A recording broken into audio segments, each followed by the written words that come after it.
What is going on, everyone? Welcome to the weekly comic roundup from here at Comic Drops, where we talk about and discuss some of the week's latest releases in the world of comics. Joining me again today, as always, is my good friend Andrew Lilly. How are you doing, man? I'm good. Let's talk some comics. Yeah, let's get into it. So we're going to break the trend that we've had the past couple of episodes, starting with Aquaman. We're going to start with Justice League versus Suicide Squad number 3. Came out today, so this is the third week in a row that we've gotten this book, because it's their DC's major event right now. Kind of crossover thing that will be leading into the Justice League of America, which we'll talk about a little bit later. But anyways, this book continues and picks up where the last one left off, with the Justice League actually being imprisoned by Amanda Waller.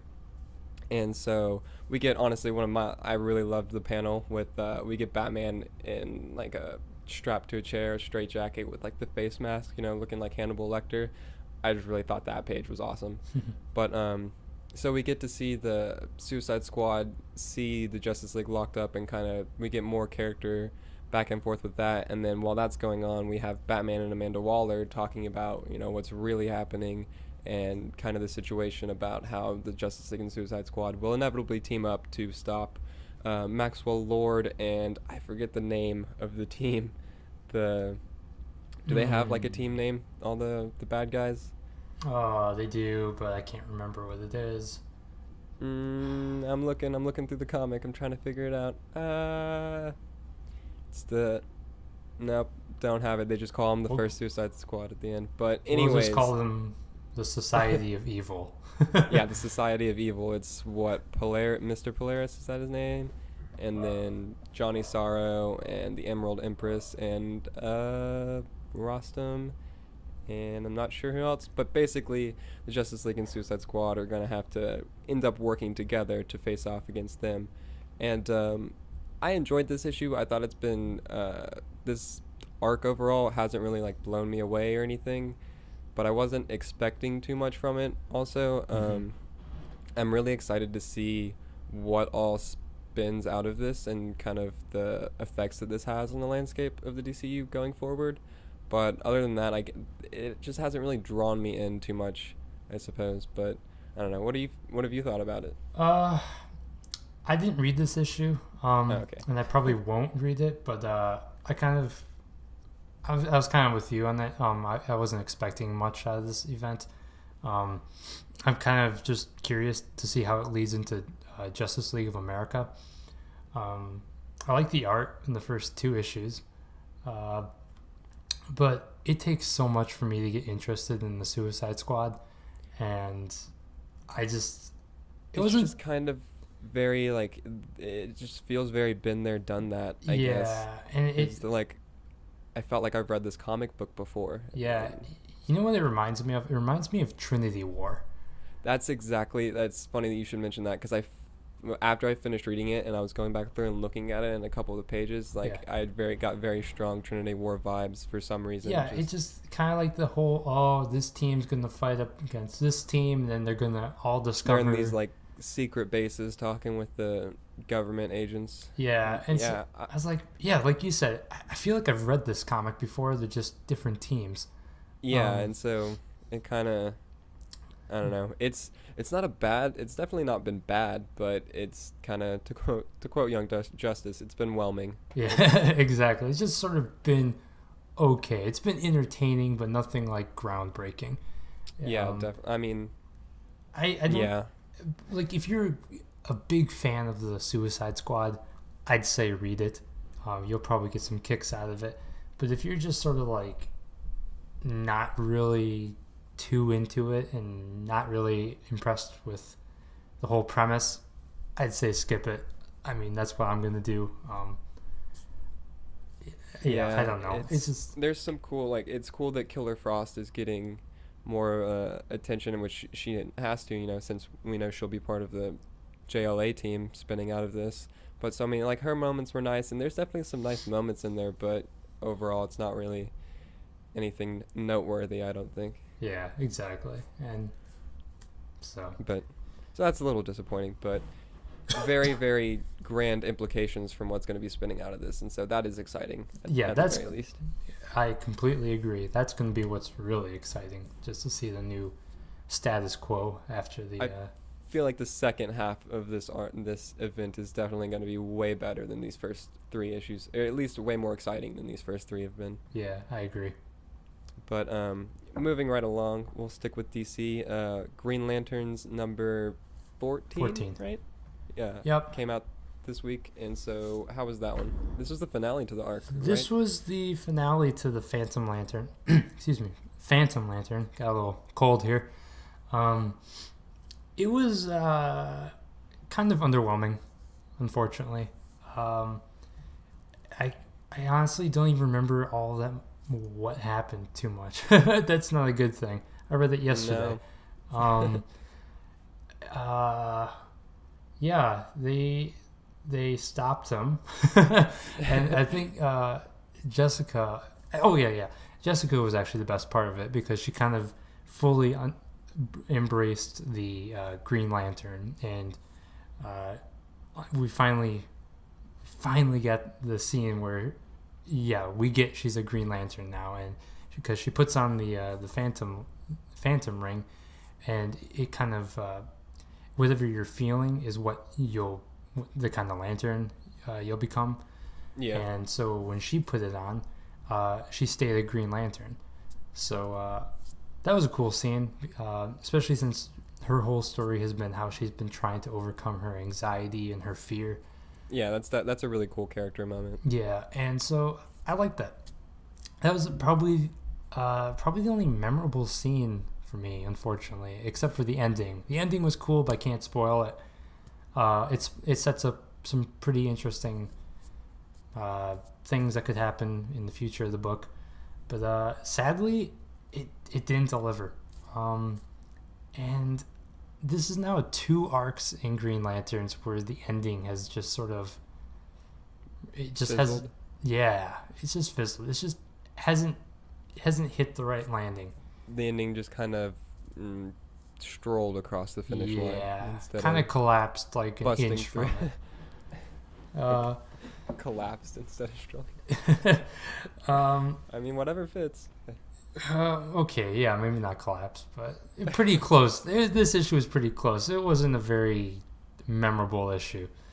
But I mean, the Jessica scenes were really cool. The art was pretty good. I'm kind of hoping Rosha comes back. But not a terrible issue, but nothing amazing. So unfortunately, that's kind of how this book has been. There's been some really great issues, and then there's been sounds like it's been really hit and miss. Yeah, and of course, you know how I feel about the first arc, so we don't need to talk about that again. Yeah. But overall, the arc was good. It was entertaining. That's good. Hopefully, the next one will improve. Can always hope for improvements. Oh, absolutely. But moving right along, Nightwing number 12 came out this week, and this is the third. I want to say that's the third. But yeah, it's the part 3 of the Bloodhaven arc, and at this point, I think that I'm honestly, unfortunately, considering dropping this one, and it's not because it's not a bad story again, like Justice League versus Suicide Squad. It hasn't pulled me in at all. It's a solid story. So we're following Nightwing is trying to he runs into this group called the Runoffs, who were villains from Gotham City from his Robin days, who have now moved to Bloodhaven to escape their criminal past, and they have like a support group type thing, and now 2 of them have been framed for murder and are like in custody, and so Nightwing is trying to clear their name and figure out what's really going on and who's behind it. And so that's the general gist of it, and it's honestly kind of slow. Not a whole lot has happened in these 3 issues, and it's failed to pull me in. It's still a solid Nightwing book, and it's very cool seeing him in Bloodhaven, and he is dealing with some very like personal things that do make the story really cool, and then also him dealing with how other people view him as a hero all the time, and like how that impacts him. You kind of get some of that in this, but it doesn't have that it factor, I guess, right now. Yeah. And so that's kind of a bummer. It is really cool. We are seeing a bunch of like, I don't know if you would call them, I guess, C-class villains that I did not know existed, but they keep on showing up, and they're cool to see, and the action scenes with them are cool. The way the action is drawn in this comic I do really love, and I really love the art in it too, but it's just kind of, again, I'm going to quote Young Justice again, it's whelming. It's nothing stand out, it's not a bad book, it's just kind of there, and for as many books as I want to be reading, I kind of have to pick and choose, and unfortunately this one might, unless it picks up really soon, might drop off my list of weekly pickups, which is, it's disappointing, but yeah. I think I've heard this from a few people who read Nightwing, that this arc has been kind of underwhelming. Yeah, it's just, and it's weird too. I don't know. There's something about it just kind of feels off. I think it's like the one Bat book that really kind of it kind of got disappointing post Monster Men. Yeah, I think that I actually just thought of the comparison. It feels like it. I think it's because it doesn't feel like a Nightwing book to me. It feels like they kind of it's taken the direction that like Batgirl and Burnside took. Ooh, okay. And so like I think that that's the best way that I can describe the direction it's taken. And so that's kind of got to do with my loss of interest in it. So hopefully it turns around or the next arc is better. But yeah, I don't know. We'll see. Hopefully, we'll hold out hope. But hopping over to Marvel for a moment, cover our one Marvel book for the week. The Unworthy Thor #3 came out this week, and so I've been loving this book. But why don't you tell them what's going on in that and how this one was? Okay, so basically, Odinson Thor has been unworthy since, has it been like 2 or 3 years now? It has to be from whenever the Original Sin. So yeah, I don't know. It's been a couple years. It's been a while, but we haven't really seen him too much, and so he's on this mission to reclaim the Ultimate Mjolnir from the Ultimate Universe that no longer exists. But he's run into a few snags along the way, mostly being the Collector has from last issue has essentially abducted what remains of Asgard, and that's where the hammer fell. So he's sort of in the clutch. Excuse me. He's sort of in the clutches of the Collector and his minions. He's in there with his friend Beta Ray Bill and Tooth Gnasher, his goat. And like you said, I'm loving this book. This is one of my favorite Marvel books right now. And I'm sad it's only 5 issues. Oh my god, what? Yeah, it's Andrew, only you just broke my heart. I didn't know that this was only 5 issues. Yep, it's only 5 issues. You might like the tease though that he from last week was Civil War, that we saw a little glimpse of him, Thor being worthy again, holding the real Mjolnir. So whatever that means. But yeah, it's only 5 issues, and we see in this issue that some of Thanos, his minions, are after it. Proxima Midnight and the Black Swan are also after Mjolnir, so he's got a little competition now. Yeah, I have to say that this one is probably the one that I was the most confused about, just because of it was my lack of Marvel Universe knowledge kind of showing through. I mean, it all made sense, like, once they started naming names of the characters, so I was kind of like, oh, okay. But at first, I was definitely a little lost. Yeah, I can understand that. And he gets a new friend along the way, the Hellhound. What was his name? Thori? Because Loki named him or something. That was kind of funny. But it's a really cool book. It's a very this is my first like cosmic Marvel book that I've read, and it's been a really fun like universe exploring and trotting like cosmos story with Thor, and I've loved it. Yeah, definitely. I've been loving it. You've been loving it. It's a great book. Definitely recommend it. Oh yeah, and I also thought it was really cool that this is the first Thor story I've read, and I'd heard about Beta Ray Bill like as a character, but then I thought it was awesome that he actually showed up in the first Thor story I've read. That was just cool for me. But Yeah, it's cool. Oh, we gotta talk about the art. The art is so good. The art is incredible.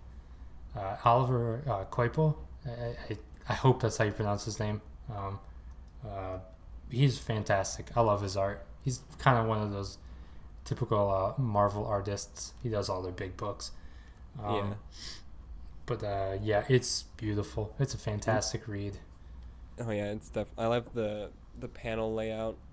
Changes a lot. They're very dynamic, and just the art style matches really well for the tone I think he's trying to create too. Yeah, I completely agree. I can't help but just get a little excited every time the hammer starts going off, and there's electricity building around it. And it's such a cool image to see, just the electricity and static flying around the hammer. Agreed. And then you're just thinking, oh man, is this it? Is he gonna be worthy? And then well, there's 2 more issues left, so no, not yet. We'll get there. Excuse me. We'll get there eventually. But I guess we'll go ahead and hop back. We should say, though, that we'll be having more Marvel next week. It's a big week for Marvel next week. I know we... okay. It seems like we only read like one Marvel book, but we read more. Don't worry. Promise. But I guess we'll hop back over to DC. So Batman number 14 came out this week, and this one was, if you're a Batcat fan like us, you're in luck. This issue is all Batcat, so that's an automatic, I think, 10 out of 10 for a lot of people, right? No. You trying to say something? I loved it. I thought it was a really great issue. It's definitely easily one of the strongest of King's run. And it picks up after the I Am Suicide arc. And so we know that Selina is going to be going to prison for 237 counts of murder. Which is that's a large number. But and so it's basically Batman and Catwoman have one more night, and we see them go around Gotham, and they just take down a bunch of not no name, but again C-list villains. It was really cool to see all of them pop up throughout the issue, and just how they just dispatched of them really quickly. And then I have to talk about the art from Mitch is his first name, right? Yep. Mitch Gerards, I believe is how you say it. I think I'm gonna go with it. Anyways, the art absolutely stunning, and the panel layout and dynamics and how he creates just the emotion between characters with it's an incredible book to look at just from the art perspective. And so the art is worth the price on the cover alone, in my opinion. But it was just a really great Batcat book, I thought, and it'll be cool seeing how, because Batman says that he has a way out of it for Catwoman, and that he'll prove that she didn't kill all these people. So I'm interested to see how that turns out. And there's a part 2 of this too. It's a short little 2-issue arc between the two of them, and so we'll have to see where it goes. But what did you think of this one? I really loved it. I agree with what you said. It's a really fun Batcat story. The art was incredible. I just love this creative team. They do a phenomenal job on Sheriff of Babylon. And so when I heard that Mitch was coming on Batman for a couple issues, I was so happy. And it's beautiful. But they go around stopping crime. I had to laugh when she broke into her apartment, I guess, and Batman was just kind of going along with it. I don't know. Yeah, he was just kind of there. Yeah, and just when he was hanging upside down, I don't know why I laughed. I just found that kind of funny. It was a great moment, and Batman saying that he doesn't like it, and she's like, "We did what you like. Now we get to do what I like." Exactly. So it's just kind of such playful. A cool, just the back and forth between Batman and Catwoman. Exactly. So he's like, "How do you not love that?" Guess I have to come. But so I like that. But it does make it seem like that Catwoman is probably taking the blame for someone else. My guess is that it's the real Holly Robinson, or at least someone from the orphanage. Okay, that's my guess. I don't know. That's a good guess. I hadn't even thought of that. But I'm just sitting and waiting. It made it seem like she is not responsible for the killings, and so that kind of made me more excited for the next issue, just to see what happens, especially after this issue with them kind of just decide, spending time together after I Am Suicide. Yeah, it was a really great wind down issue and kind of epilogue for I Am Suicide. It is, especially since if you think about it, I Am Suicide was basically about them. They were pretty much the two prominent characters in it. But it was just a fun wrap up, an epilogue. We got one more issue of it. I will say the dialogue still bugs me. The bat and the cat dialogue. The bat and the cat, that just comes across as really awkward and unnatural for me. And the repetition, it wasn't as prevalent in this issue as past ones, but like what was it? She said like, I've been looking for it, you've been looking for it, now you found it, or something like that. I'm like, oh, come on. Yeah. I remember the part you're talking about now. Yeah, and aside from that, it was a great issue. I loved it. So I'm very excited for the next one. Yeah, I'm definitely really excited to see how it ends, and then what happens to the fate of Catwoman is hanging in the balance. So I mean, gotta look out for that. Yep, and then we can't forget, Bane is getting ready for a big smackdown on Gotham. Oh yeah, they had to get him his Venom. So, I'm super pumped for that. I am too. Pun intended. I'm oh, good one. That is. Yeah, I'm getting more interested in this book than I initially was. I just think the last couple of issues have been stronger, I guess. Maybe he's kind of getting a grasp on the characters a little more. Yeah. Obviously, some of the dialogue needs fixing. But, I don't know. I've been intrigued so far. So. Yeah. Moving along, our last book of the week, Aquaman number 14 came out this week, and so this is the penultimate issue of the Deluge arc, right? Yep. And so what's going on in this, and how was it? Basically, this is actually the penultimate issue of the entire drowning story too. That started all the way back in Aquaman 1. Yep. Okay. So it kind of makes me wonder if Black Manta is going to make it out of this alive. But basically, this is the issue that really brings the Aquamarines, the U.S. soldiers who've been adapted with these, aquatic abilities, to assassinate Aquaman. It was a fun issue. I enjoyed it. My only real complaint about it was that it felt like there was a lot of build up to the Aquamarines, only for them to get taken out so easily. So that was kind of disappointing. And then the art isn't doing it for me. I like Walker and I like Eaton, but I can't get into Briones. His art just doesn't sit well with me. I don't know. I feel like that's all. I don't love it, but I don't think that. I don't know how to feel about it. I guess I'm kind of indifferent towards the art on this one, or his art, anyways. Mm-hmm.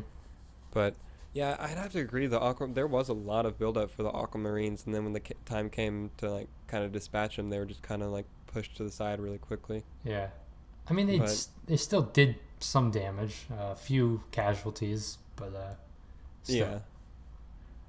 And then I enjoyed it. I'm definitely really, really excited for the final issue and the finale. Oh yeah. Because it looks like it's just going to be a full issue of more Aquaman versus Black Manta, and that's going to be awesome. If it's anything like what we got in, I don't know what issue it was, 4, something like that, with Black Manta and Aquaman the first time. If it's anything like that, we're definitely in for a treat. Yeah. Oh, absolutely. Completely agree. And that last page was, ooh, man. got me excited. Oh yeah, definitely. Yeah. And then I think it'll be really cool. Something that this book has done really well over the course of this entire story is the political edge to it, which I feel has kind of lost it a little bit towards the end of this one. You're not really focusing on that as much, but I think that Aquaman definitely makes an interesting announcement at the end of this book about his future because of everything that's happened, and so. Yep, definitely. We'll see if he follows through on that or how that plays out. Yeah, but it's been a fun ride so far. And yeah, it's been 14 issues of this story. So I know some people think it might be dragging, but I've been liking it. But I think it's done an exceptionally well job of not dragging for a 14 issue story. Yeah, honestly, it's done a really good job of keeping itself fresh enough and new enough, and it's just been a consistently good book to where it's okay that it's been a 14 issue story. Yeah, I agree. And it's just introducing new layers to Aquaman, to Atlantis, and even just introducing just a host of new characters like his council, like I don't even remember the names, they're so crazy, but his the keeper of the monsters, the elder of law or whatever, those people. Yeah, the elder of law, the like high lord of the armies, the monster keeper. Yeah, so it gives you this, like you said, a political theme, but it's also like has this like Game of Thrones vibe to it. Yeah, and then you also very much feel the sense of Atlantis being a huge city and community, because you're like the citizens are being attacked all the time, and like they do a really good job of making you feel that, I guess. Yeah, I agree. All right, well, that just about wraps it up for this week's episode. If you have any books that we don't ever touch on or talk about and you would like us to, please be sure to leave them in the comments below, and we will try. And I guess now we will plug our social media. So where can people find you on the internet? I'm on Twitter @AnderWriter. Come on by, talk comics, talk movies, video games, whatever you want. Especially talk Aquaman. We're good. Awesome. And you can find me on Twitter @APBatman. Come by. Basically the same thing, movies, comics, anything related to that sort of stuff. Batman is always welcome, on the opposite end. But as always, be sure to keep it locked to comicdrops.com for the latest drops in superhero news and entertainment. Later.